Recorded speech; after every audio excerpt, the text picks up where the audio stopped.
BCB versus club, এরকম একটা পরিস্থিতি হয়েছে না?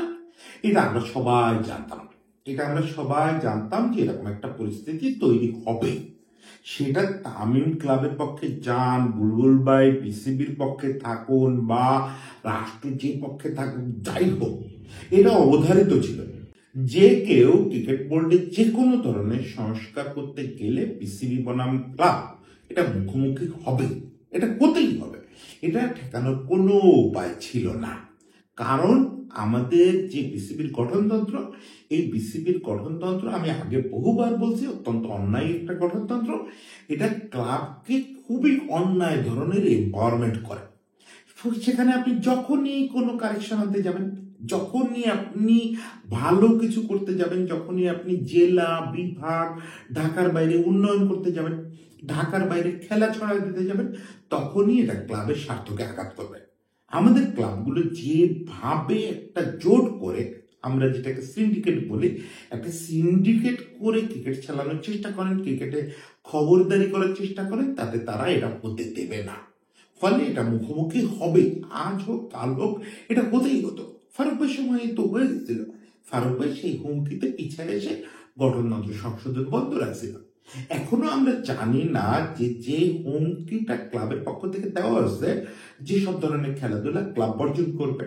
ইভেন জেলা বিভাগীয় পর্যায়েও যদি কোনো ক্লাবের অংশগ্রহণের প্রশ্ন আসে, সেগুলোতেও তারা খেলবে না। ইভেন বিপিএলেও এই ক্লাব স্বার্থ সংশ্লিষ্ট কোনো গ্রুপ অংশ নেবে না। মানে কার্যত ক্রিকেটকে স্থবির করে দেওয়ার একটা হুমকি তারা দিছে। এখন দেখার বিষয় যে বুলবুল ভাই এই হুমকি থেকে পিছায় আসে নাকি আগায় যায়। আগায় যাওয়ার উপায় আছে, সে চাইলে এই হুমকিকে পুরোপুরি অগ্রাহ্য করতে পারে। এখন আজকে আমি দুটো জিনিস নিয়ে আলাপ করব। ক্লাব সিন্ডিকেটের ব্যাপারটা তো আপনারা অলরেডি বোঝেন। আর যদি কারোর কোনো সন্দেহ থাকে তাহলে একটু ক্লাব সিন্ডিকেট লিখে ইউটিউবে আমার চ্যানেল দিয়ে সার্চ দিলে পেয়ে যাবেন। 3-4টা কন্টেন্ট আছে যেখানে পরিষ্কার করে বোঝানো আছে যে সিন্ডিকেট কিভাবে ফাংশন করে এবং কেন এটা একত্রিত থাকে এবং এর অন্যায়টা কি। তারপরে দু এক লাইন বলবো সেটা, কিন্তু মূলত বলবো যে এখান থেকে কি বুলবুল ভাই বেরোনোর কোনো উপায় আছে এবং বুলবুল ভাইয়ের বেরোয় কি আদৌ কোনো লাভ আছে লং রান? দুদিন পরেই তো একটা রাজনৈতিক সরকার আসবে, সেই সময় কি এই সংস্কার টিকবে? এই ব্যাপারগুলো নিয়ে একটু আলাপ করবো আজকে। আসেন দেখি খেলাটা কিভাবে জমানো যায় সেটা একটু আলাপের যে প্রথমে যে অল্প কথায় একটু বলি যে ক্লাব সিন্ডিকেটটা কিভাবে চলে সেটা ব্যাখ্যা না করি, বরং ক্লাব সিন্ডিকেটটা কতটা অন্যায় সুবিধা পায় সেটা সংক্ষেপে একটু বললি। আসলে বাংলাদেশ ক্রিকেট বোর্ড যেটা, এটা আসলে আপনি বলতে পারেন Dhaka club cricket board. Bangladesh cricket বোর্ডের যে কটা ডিরেক্টর, তার অর্ধেকের বেশি ডিরেক্টর আসেন হচ্ছে ক্লাব প্রতিনিধিদের ভেতর থেকে। বাংলাদেশ ক্রিকেট বোর্ডের যে কয়টা ভোটার মানে কাউন্সিলর, তারও অর্ধেকের বেশি হচ্ছে ঢাকার ক্লাবে। এটা আপনি যদি একটু চোখ বুঝে ভাবেন তাহলে আপনি দেখবেন যে এটা পৃথিবীর বিরলতম একটা ব্যাপার। এটা হয় না, পৃথিবীর কোথাওই হয় না যে একটা নির্দিষ্ট সিটি, ওই সিটির সব ডিভিশনের ক্লাব হচ্ছে ওই দেশের ক্রিকেট বোর্ড চালায়, তারাই বোর্ড পরিচালক ঠিক করে, তারাই ভোটার ঠিক করে। এটা তো পৃথিবীর আর কোথাও হয় না। ইনফ্যাক্ট মজার ব্যাপার হচ্ছে, কদিন আগে আমাদের সাদিদ, ডক্টর সাদিদ ক্রিকেট লেখক, সে একটা লেখা লিখছে, ওখানে ছোট করে একটা গ্রাফিক্স কার্ড দিচ্ছে যে পৃথিবীর কোন কোন বোর্ডে ক্লাবের অংশগ্রহণ কেমন। তা আমি ওটা আরেকটু ডিটেল খোঁজ খবর নিতে গিয়ে দেখলাম পৃথিবীর কোনো বোর্ডে, শ্রীলঙ্কা ছাড়া পৃথিবীর কোনো টেস্ট প্লেইং কান্ট্রির বোর্ডে সরাসরি ক্লাব প্রতিনিধির ভোটও নাই, ক্লাব প্রতিনিধি হিসাবে কেউ ডিরেক্টরও নির্বাচিত হন না। এই জিনিসটা শুধু বাংলাদেশে ঘটে। শ্রীলঙ্কা কেউ কেউ টু মাস এক্সটেন্ড এটা ইংল্যান্ডও বলতে পারেন, কারণ হচ্ছে ইংল্যান্ডে কাউন্টিগুলোর রিপ্রেজেন্টেশন আছে বোর্ডে, বেশ ভালো রকমের আছে, এবং কাউন্টিগুলোর নাম তো ক্লাব। শ্রীলঙ্কায়ও ক্লাবের একটা প্রতিনিধিত্ব আছে।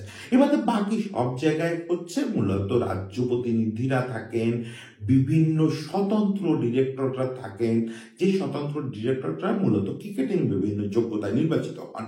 সেখানে ভোটিং সিস্টেম ও রাজ্য ভিত্তিক ক্রিকেটাররা, সাবেক ক্রিকেটাররা ভোট দেন, cricket association, cricketers welfare association, তাদের অংশগ্রহণ থাকে। বাংলাদেশ ছাড়া বাকি কোথাও শুধু এই ক্লাবের এই দাপটটা নাই। শ্রীলঙ্কা আর ইংল্যান্ডের প্রসঙ্গটা বুঝতে গেলে আপনাকে একটু বুঝতে হবে ওদের ক্লাব আর আমাদের ক্লাব এক জিনিস না। ইংল্যান্ডের কাউন্টি ক্লাব বা শ্রীলঙ্কার যেগুলো ক্লাব, ধরেন এসএসসি বা অন্যান্য যে ক্লাবগুলো, এগুলো আর আমাদের এক জিনিস না। ওগুলো অ্যাকচুয়ালি একটা ফার্স্ট ক্লাস টিম। তারা ক্লাব নামেই খেলতেছে, তারা ফার্স্ট ক্লাস টুর্নামেন্ট যেটা হয় ওই দেশে সেটাতে অংশ নেয়।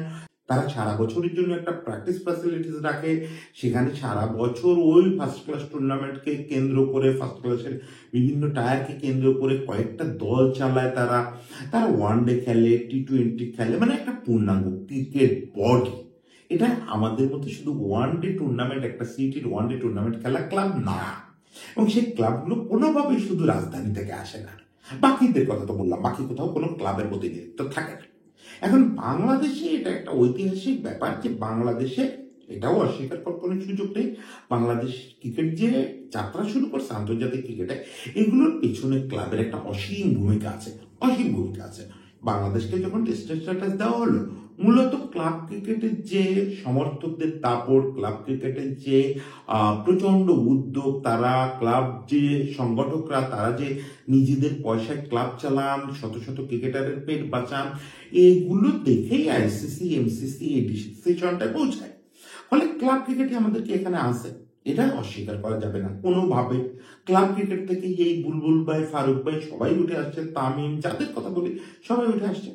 একটা সময় পর্যন্ত ঢাকার ক্লাব ক্রিকেটের বাইরে আমাদের কিছু আসলেই ছিল না, এখনো সেভাবে গড়ে ওঠে নাই। কিন্তু তার মানে এই না যে এরকম একটা অন্যায্য সুবিধা দেশের আর কোনো প্রান্ত কোনো রকম সুবিধা পাবে না, সব প্রতিনিধিত্ব থাকবে মূলত ক্লাবের, এটাও হয় না। মানে এটা আপনি ভাবতে পারেন যে অর্ধেকের কথা বলছি, তাহলে বাকিটা বোধহয় ঢাকার বাইরের ক্লাবগুলোর বা ক্রিকেট সংশ্লিষ্ট লোকের প্রতিনিধিত্ব বোর্ডে আছে, একদমই না।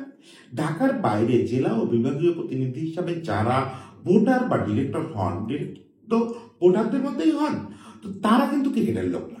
এমন না যে তারা ওখানে কোনো ক্লাব চালান বা ক্রিকেট টিম চালান, সেখান থেকে আসেন, একদমই তা না। ওখানে আসলে জেলা ক্রীড়া সংস্থা আছে, বিভাগীয় ক্রীড়া সংস্থা আছে, সেগুলো মূলত আমলারাই চালান। ওই আমলারা ঠিক করেন কোন রাজনৈতিক নেতার নাম পাঠান তারা কাউন্সিলর হিসাবে, বা এলাকার প্রভাবশালী কারো নাম পাঠান। এবার অবশ্য দুই এক জায়গা থেকে ক্রিকেটারদের নাম আসছে, সেটা খানিকটা জোর করেই করানো হয়েছে। যাই হোক, মূলত এইসব জায়গা থেকে ক্রিকেটের কোন প্রতিনিধিত্ব থাকে না, থাকে রাজনৈতিক প্রতিনিধিত্ব। ক্রিকেটের একমাত্র প্রতিনিধিত্ব থাকে ঢাকার 4 ডিভিশনের সবগুলো ক্লাবে। এটা তো অন্যায় না, মানে এটা বুঝতে তো আপনাকে মোটেও ক্রিকেট বলতে হতে হবে না, আমার মতো লোকেরই বুঝবে যে একটা রাজধানী বলে রাজধানীর সবগুলো ক্লাব ভোটার হবে, ঢাকার বাইরে কোনো ক্রিকেট সংগঠনের কোনো ভোট নাই। এটা তো হয় না। আপনার মিনিমাম ঢাকার ভিতরে এই যে এতগুলো ভোট, ঢাকার ভিতরে বোধ হয় 70টার বেশি ক্লাব, 72টা মনে হয়, 72টা ভোট। সেখানে ঢাকার বাইরের ক্রিকেট সংগঠন, ক্লাব হোক বা অন্য কোনো ফর্মে, তাদের তো কিছু ভোট থাকতে হবে। আপনি এখানে 70টাই রাখেন বা কমান, থার্ড ডিভিশনটা বাদ দিয়ে থাকে, থার্ড ডিভিশনের ভোট থাকবে না, বা রাখেন থার্ড ডিভিশন পর্যন্ত। ঢাকার বাইরেও সেটা বাড়ান, 70-এর বেশি ভোটার হইতে পারবে না, কে বলছে? ডিরেক্টর সংখ্যা ওই 87 থাকতে হবে, কে বলছে? এটা বাড়তেই পারে। কিন্তু সমস্যাটা যেটা করছে যে একসময় যে ক্লাব বাংলাদেশের ক্রিকেটকে দাঁড় করাইছে, একসময় যে ক্লাব রোমান্টিসিজমের জায়গা ছিল, সেটা গত বছর 20-25-এ একটা সিন্ডিকেটের রূপ পাইছে। মানে এটা একটা বিজনেসে পরিণত হয়েছে, যে ঢাকার ক্লাবগুলো মিলে সবসময় ক্রিকেট বোর্ড নিয়ন্ত্রণ করবে, তারাই ঠিক করবে খেলা কোথায় হবে, তারাই ঠিক করবে টেন্ডার কে পাবে, তারাই ঠিক করবে বিপিএল এর দল কে পাবে, তারাই ঠিক করবে পারচেস কমিটিতে কি হবে, তারাই ঠিক করবে টিভি রাইটস কে পাবে। এই সব কিছু ঢাকার ক্লাবের লোকজন ঠিক করবে।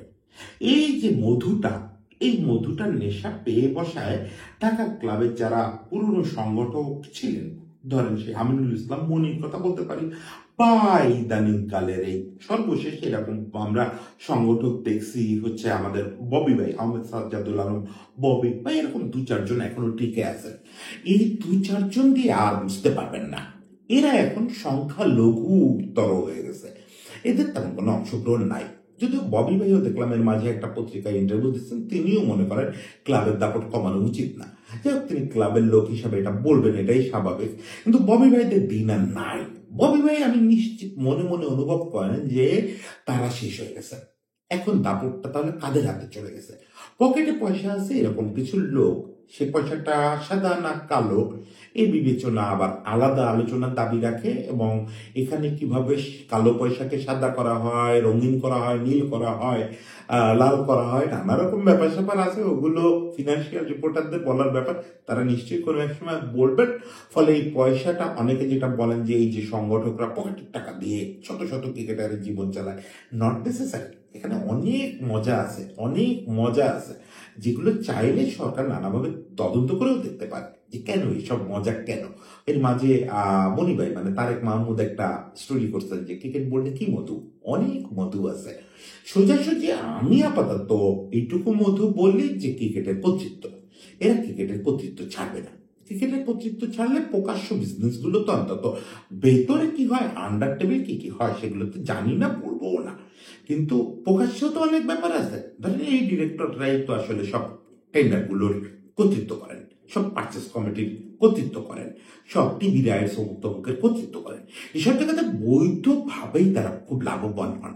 এই বিসিবিতে যাদের ব্যাংক অ্যাকাউন্টে 1300-1400 কোটি টাকা পড়ে থাকে, সেখানে কত টাকা প্রতি বছর ঘোরাঘুরি করে বুঝতে পারেন? এখান থেকে কত কোটি টাকার ব্যবসা বিভিন্নভাবে বের হয়।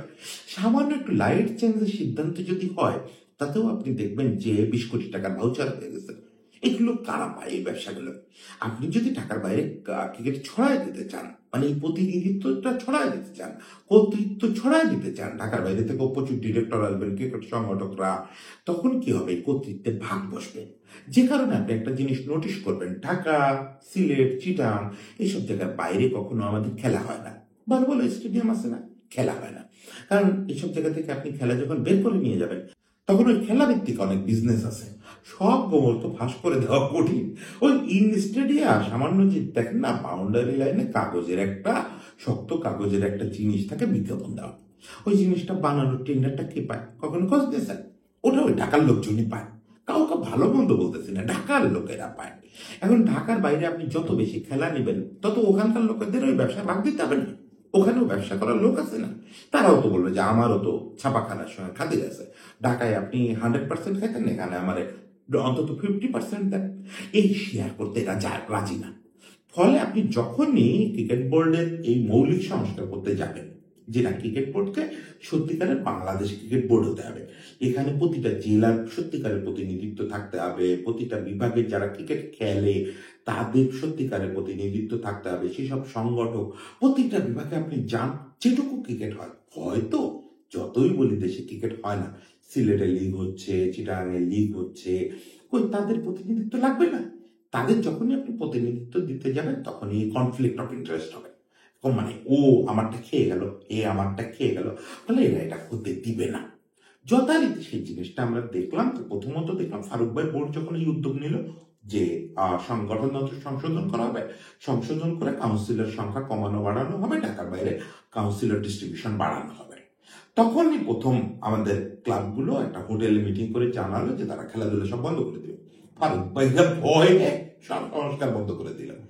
এখন এবারে নির্বাচনটা হলোই আসলে ক্লাব ভার্সেস গভর্নমেন্ট। মানে এটা নির্বাচনের শুরু থেকেই আমেজটা পাওয়া গেল যে ক্লাব একদিকে চলে গেছে, গভর্নমেন্ট আরেকদিকে চলে গেছে। কার উদ্দেশ্য ভালো, কার উদ্দেশ্য খারাপ, এইসব বিচার করার দায় আমার না। কিন্তু এরকম একটা মুখোমুখি পরিস্থিতি হলো, মাঝে সমঝোতার চেষ্টা হলো, হয় নাই সেই সমঝোতাটা।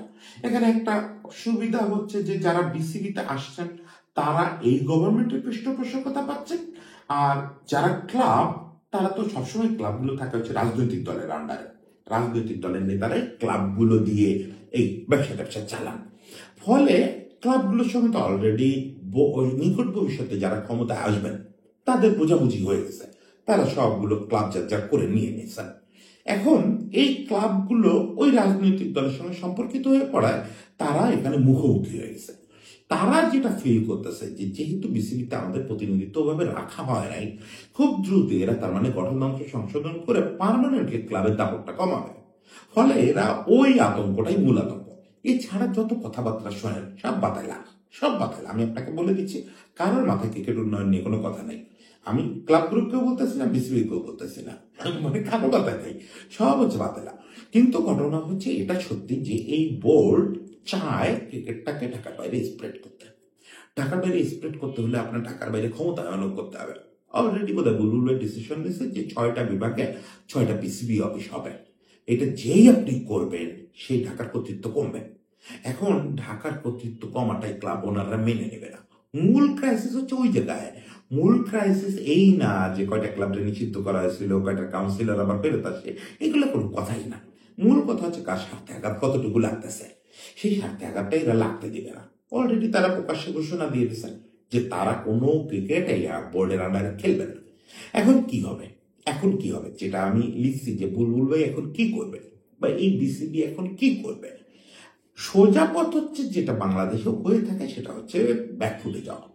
বুলবুল ভাই বোর্ড সেটা করবে কিনা জানি না, এতকাল তাই হয়ে আসছে।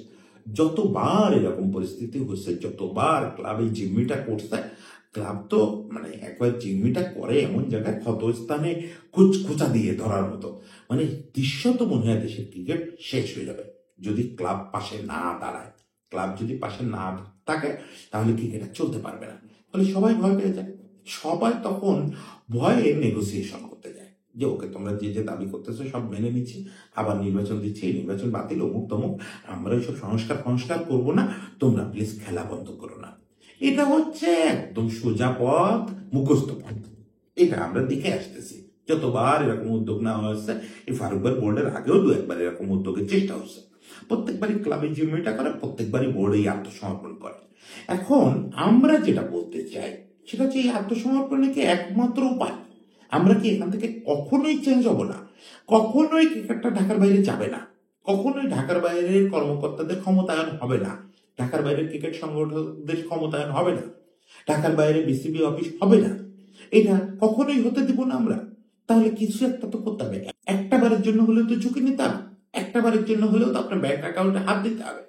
সেই কাজটা করতে পারলে কিন্তু ব্যাকফুটে না গিয়েও এখান থেকে বিসিবি তার সংস্কারের কথা হাঁটতে পারে।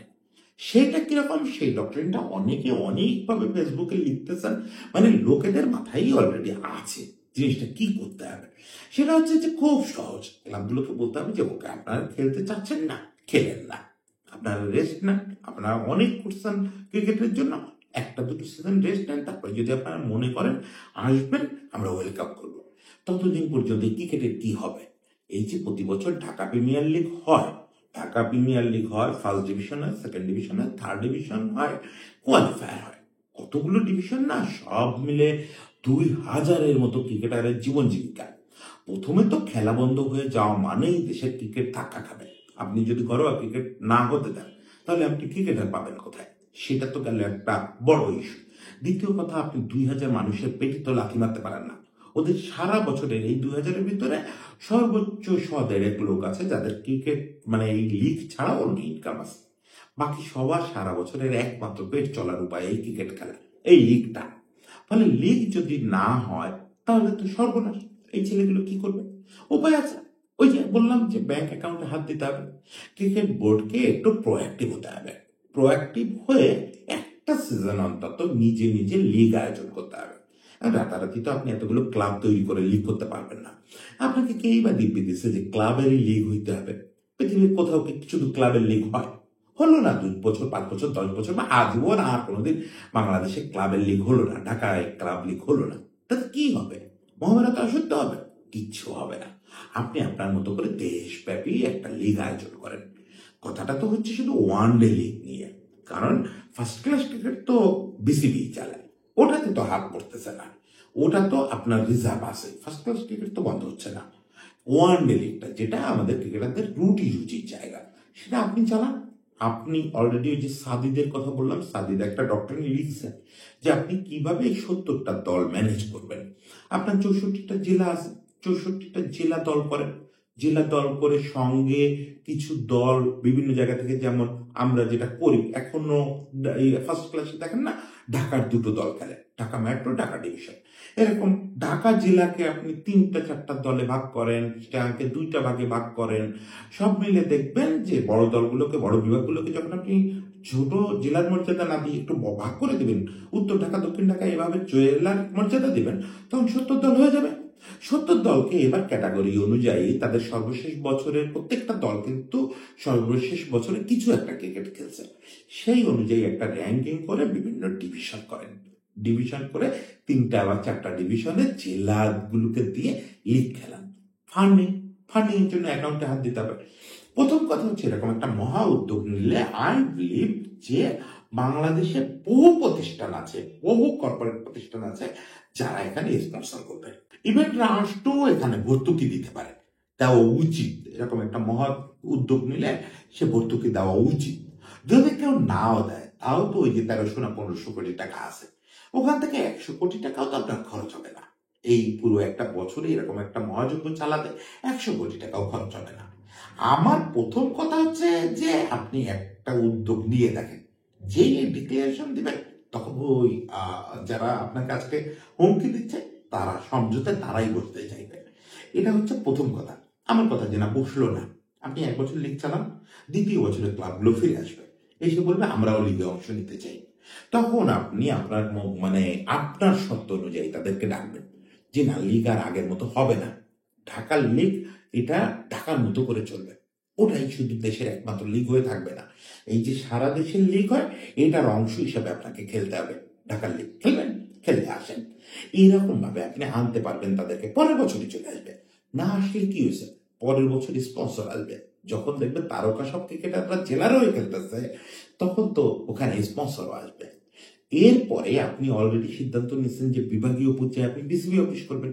ততদিনে BCB office locally sponsor collect করা শুরু করবে, যেটা বুলবুল ভাইয়ের মূল প্ল্যানে আসে যে লোকাল যে খরচটা এটা তাদেরকে চেষ্টা করতে হবে লোকাল স্পন্সর কালেক্ট করতে। এবং সেখানে বুলবুল ভাই সম্ভবত একটা ঘোষণা আছে যে কোনো স্থানীয় ক্রিকেট বোর্ড যদি 1 কোটি টাকার স্পন্সর ম্যানেজ করতে পারে, বিসিবি ফান্ড থেকে তাকে 2 কোটি টাকা দেওয়া হবে। মানে ওই বোর্ড তাহলে কার্যত 3 কোটি টাকা ইনকাম করে ফেললো 1 কোটি টাকার স্পন্সর এনে। তো এইরকম সব ঘটনা যখন ঘটতে থাকবে আপনার টাকার অভাব হবে না। আপনি এই লিগটা সারা জীবন চালায় যেতে পারবেন। এই যে 64 জেলা নিয়ে 1 বছর হয়ে গেলে তো তখন আপনি এটাকে নিজেই বিভিন্ন টায়ারে ভাগ করে ফেলতে পারবেন, 4 টায়ারে ভাগ করে ফেলতে পারবেন পারফরমেন্স অনুযায়ী। এটা তখন সারা জীবন চলবে। এটাই তখন আপনার দেশের মূল ওয়ানডে লিগ হবে। এই যে আজকে ক্লাব নির্ভরশীলতা, এখান থেকে বেরোয় আসার জন্য এটা একটা ভালো সুযোগও বটে। এরকম হুমকি, এরকম বর্জনিত আসলে মানুষকে বড় বড় অপরচুনিটি এনে দেয় যে এইবার আমি সার্বজনীন হব। এতদিন পর্যন্ত জিনিসটা শুধু টাকা ছিল, এবার আমি সার্বজনীন হব। এটার জন্য এটা একটা দারুণ সুযোগ। আপনি 64 জেলাকে নিয়ে সঙ্গে যে 6টা বাড়তি জেলা যোগ করে 70 দলের লিগ শুরু করে দেন বিভিন্ন ক্যাটাগরিতে ভাগ করে। সেটা শুধু জেদাজেদির জন্য না, এমন না ক্লাবগুলোকে দেখায় দেওয়ার জন্য। এটা করা দরকারও। এটা করলে ক্রিকেটটা তো সারা দেশে ছড়াবে। প্রত্যেকটা ছেলে যার যার জেলায় বসে খেলার সুযোগ পাবে, জেলায় ফ্যাসিলিটিস তৈরি হবে।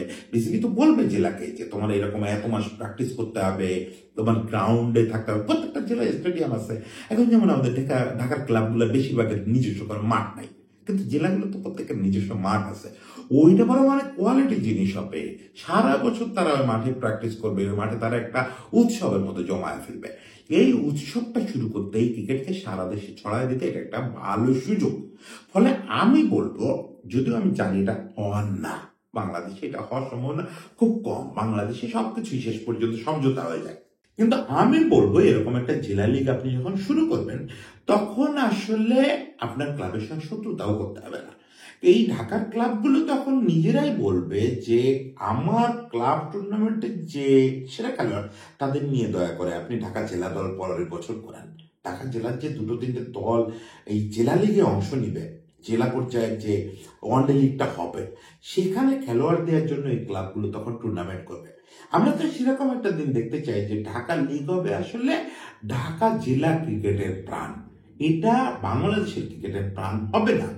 আমরা তাদের প্রতি কৃতজ্ঞতা প্রকাশ করবো যে আপনারা যুগের পর যুগ এই সার্ভিস বাংলাদেশের ক্রিকেটকে দিয়ে আসছেন, কিন্তু সেটার মানে এই না যে আমরা সারাটা জীবন ওই জায়গাটা জিম্মি হয়ে থাকবো। এখানে আরেকটা দুশ্চিন্তার বিষয় হচ্ছে, প্রথম আলোতেই কালকে দেখলাম যে আরেকটা যেটা দুশ্চিন্তার বিষয় যে বিপিএল এর কি হবে। কারণ এই যে বললাম যে সব তো মিলিঝুলি ভাই ভাই, এখন ক্লাবগুলোর স্বার্থে আঘাত লাগছে, ক্লাবের ওনাররাই ঘুরে ফিরে আবার বিপিএল এর অনেকগুলো দলের ওনার।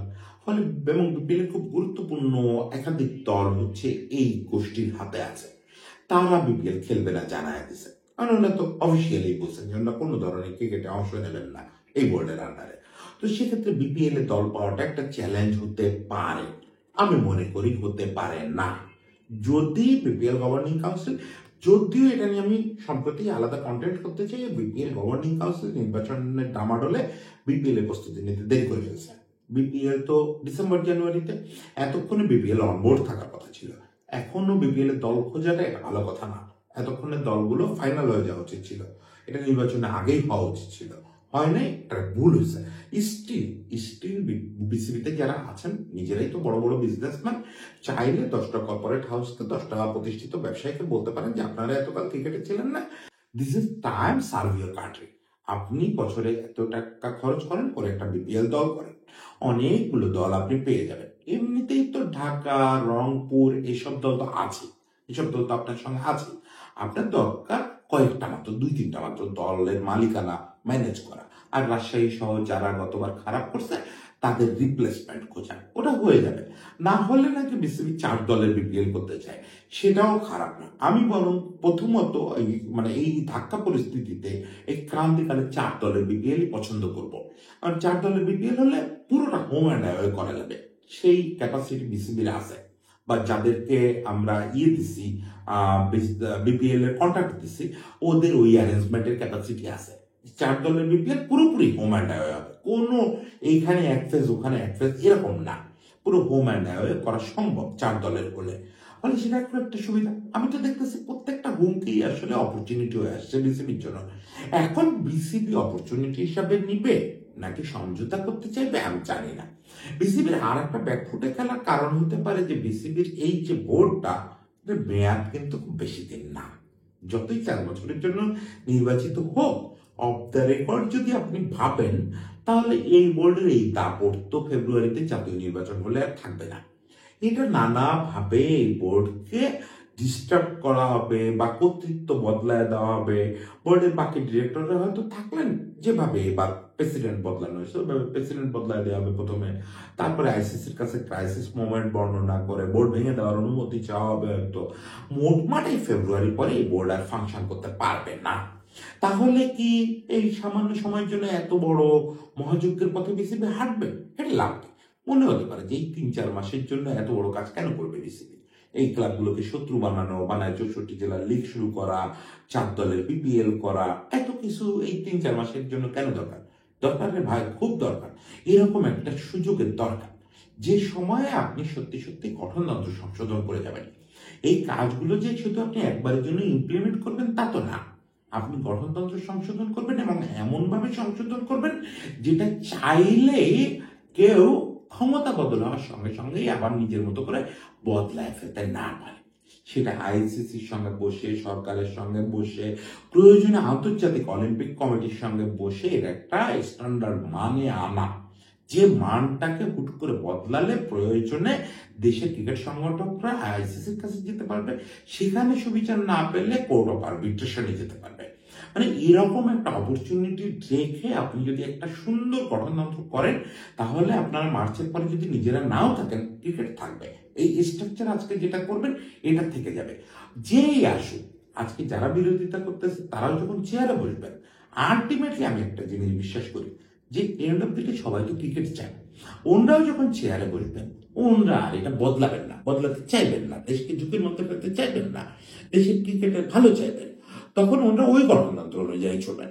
ফলে 4 মাস না, বা 5 মাস না, এটা একটা মহাযুগ, এটা একটা মহাকাল, যা বহু বছর পর পর যে সুযোগটা আসে। আমি বুলবুল ভাইকে বলবো, ফারুক ভাইকে বলবো, ফাহিম ভাইকে বলবো, ওনাদের তো প্রচুর সমালোচনা করতেছে ইদানিং। 3টা লোকই, বিশেষ করে বুলবুল ভাই আর ফাহিম ভাই, যে আমার উপরে কি পরিমাণে বিরক্ত হচ্ছে, যে ছেলেটারে এত ভালোবাসছি, এত কিছু বুঝায় শেখায় উপকার করে দিছি, আর শুধু সমালোচনা করে বসে। সমালোচনার আবদার আছে বলেই করি, অধিকার আছে বলেই করি। আই ফিল যে আমার ওই আবদারের জায়গাটা আছে, একজন ক্রিকেট সমর্থক হিসাবেই আছে, ব্যক্তিগত সম্পর্কের কথা বলতেছি না, ক্রিকেট সমর্থক হিসাবেই এদের উপরে ওই দাবিটা আমার আছে। সেই দাবি থেকে এই 3জন মানুষকে অন্তত বলি, ফারুক ভাই, বুলবুল ভাই, ফাহিম ভাই, আপনারা এই ঝুঁকিটা নেন। ফান্ডে 1500 কোটি টাকা অলস পড়ে থাকার চেয়ে দেশকে এরকম একটা বিপ্লব উপহার দিয়ে যাওয়া অনেক ভালো।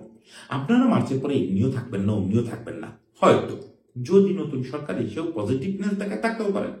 ধরে নেন থাকবেন না, ধরে নেন আপনাদের ক্রিকেট সংগঠক জীবনের এটা শেষ অ্যাসাইনমেন্ট, শেষ অ্যাসাইনমেন্টে আপনারা দেশের ক্রিকেটটাকে ছড়াই দিয়ে যান, দেশের বাইরের ক্ষমতায়ন করে যান, ঢাকার বাইরের ক্রিকেটের ক্ষমতায়ন করে যান। সেটা করতে পারলে আজীবন আপনাদেরকে ক্রিকেট মনে রাখবে। আপনাদের শুরুর ইন্টেনশন কি ছিল, নির্বাচন কিভাবে হয়েছে, কেমনে হয়েছে, রাতে হয়েছে না দিনে হয়েছে, এগুলোতে আমার কিচ্ছু যায় আসে না। এন্ড অফ দি ডে আমি দেখতে চাই যে কে ক্রিকেট স্প্রেড করায় কতটুকু ভূমিকা রাখছে। সে কাজটা যদি করে যেতে পারেন, তাহলে ইতিহাসে আপনাদের নামটাই স্বর্ণাক্ষরে লেখা থাকবে। আর যদি আপোষ করেন, তাহলে ইতিহাসে কারোর নামই আপাতত লেখা থাকতেছে না। আমি সেটা হাত দেখতে পাই না। আবার কবে কে কখন সুযোগ পাবে, এরকম একটা ইন্টারিম গভর্নমেন্ট আসবে যারা আপনাকে সংস্কার সাপোর্ট দেবে, সেরকম একটা সময় আসবে, তা তো আর আমরা বলতে পারি না। যাই হোক, শেষ পর্যন্ত শুভকামনায়। তবে এই কন্টেন্ট দেখে আবার কেউ এইটা মনে করেন না যে আমি আসলে এই যে বুলবুল ভাই আর তামিমের ছবি দিয়ে রাখছি মানে হচ্ছে তামিমের খুব বিরোধিতা করলাম আজকে, তা না। তামিমও কিন্তু আমি মোটামুটি নিজের বুকে বন্ধু অনুভব করি। তামিমও চায় দেশের ক্রিকেটের উন্নয়ন। সেও ফিল করে দেশের ক্রিকেটের উন্নয়ন করতে হলে ঢাকার বাইরে ক্রিকেটটাকে ছড়াতে হবে। তার জীবনের প্রথম সংগঠক হিসেবে উদ্যোগ যখন সে খেলোয়াড় ছিল, সেটা চিটাগাংয়ে ছিল। আজকে হয়তো পরিস্থিতির কারণে সে এক পাশে, বুলবুল ভাই এক পাশে, এটা হয়। আজকে আমি এত ভালো ভালো কথা বলতেছি, ভালো মন্দ কথা না, কথা বলতেছি, কালকে হয়তো কোনো পরিস্থিতির কারণে আমাকে এই সিদ্ধান্তের বিরোধিতা করতে হতে পারে। ব্যক্তিতে কিছু যায় আসে না, এবং তাতে আপনারা ব্যক্তির উপর রাগও করেন না। ওই ব্যক্তির ওটা সাময়িক অবস্থান, সেই অবস্থানকে নিন্দা করার দরকার নাই। আপনারা যে পথে আগাচ্ছেন এই পথে আগানোর চেষ্টা করেন, আপোষ করেন না, আপোষ করেন না। দয়া করে এইবার একটু শক্ত একটা মূর্তি দেখায় দেন যে না, আমরা সংস্কার করেই ছাড়বো, গঠনতন্ত্রটা বদলাই ছাড়বো, ক্রিকেটকে ঢাকার বাইরে ছড়ায় দিয়েই ছাড়বো। তাহলে আপনাদের চিরদিন মনে রাখবো। সবাই ভালো থাকবেন।